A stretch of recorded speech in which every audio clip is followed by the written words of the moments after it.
निरंजन यादव.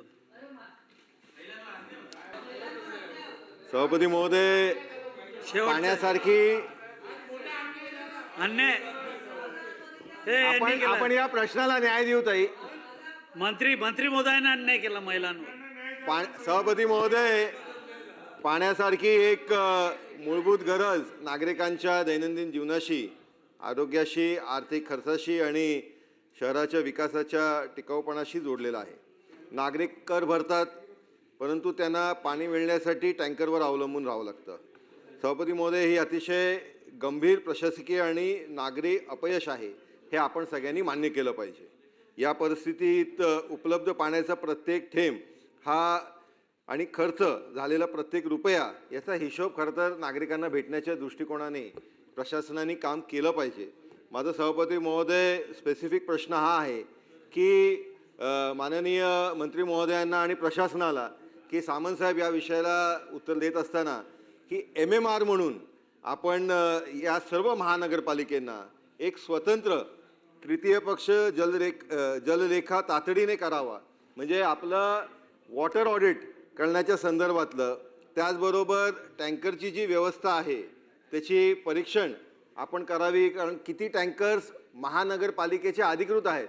सभापती महोदय, अनेक महानगरपालिकेमध्ये माननीय राजन सिंग साहेबांनी त्यांच्या प्रश्नामध्ये मगाशी विचारलं की अनधिकृत टँकर किती आणि अधिकृत टँकर किती हेच माहीत नाही. त्याच्यामुळे अधिकृत टँकर्सची यादी आपण जाहीर करणार का? बिनमहसुली पाणी आणि जलगलतीच्या संदर्भातलं ज्या ज्या ठिकाणी पाणी लिकेज आहे त्याच्या संदर्भात आपण काय कारवाई करणार? सभापती महोदय, बारवी डॅमच्या वॉटर कनेक्शनला अनेक ठिकाणी वॉटर जे मेन पाईप आहे त्याला अनेक ठिकाणी मगाशी माननीय मंत्री महोदयांनी उत्तर दिलं की भोकं पाडले.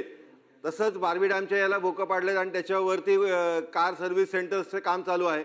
तर त्याच्या संदर्भात आपण काय कारवाई करणार? हा माझा दुसरा सभापती महोदय प्रश्न आहे. सभापती महोदय, एक कालबद्ध आराखडा आपण जाहीर करणार या दृष्टिकोनाने, या अपेक्षेने आम्ही हा प्रश्न विचारतोय.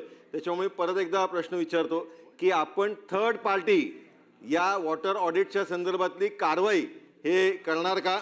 त्याचबरोबर सभापती महोदय, डिसॅलिनेशन प्लांट संदर्भातलं माननीय मंत्री महोदयांनी मगाशी सांगितलं, माननीय मुख्यमंत्री फडणवीस साहेबांच्या नेतृत्वामध्ये एक बैठक झाली. त्या बैठकीमध्ये या संदर्भातला निर्णय झाला.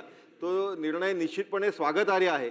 याच्यामधलं फक्त मला समजून घेणं हे सभागृहाला आपण अवगत करावं की 4 वर्षात आपण हा प्रोजेक्ट पूर्ण होईल असं सांगितलं.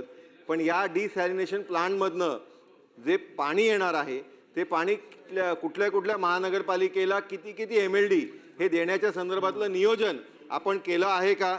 आणि या संदर्भातला निर्णय घेत असताना सभापती महोदय, एक शेवटचा प्रश्न की जे मगाशी प्रवीण भाऊ वारंवार विचारत होते की आपण मोठे टावर उभारतोय, त्यांना आपण CC देतोय.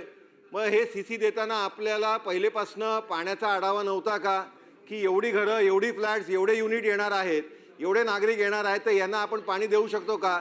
तर अशा परिस्थितीमध्ये नवीन कुठलाही प्रोजेक्ट जर आज महानगरपालिकेमध्ये कुठल्याही MMR मध्ये होणार असेल तर पाण्याचा आपल्याला या संदर्भात लक्षवेधीमध्येच राजन सिंग यांनी म्हटलेलं आहे की 4665 दशलक्ष लिटर हे पाण्याची मागणी आहे. मुळात देऊ शकतो आपण 4100.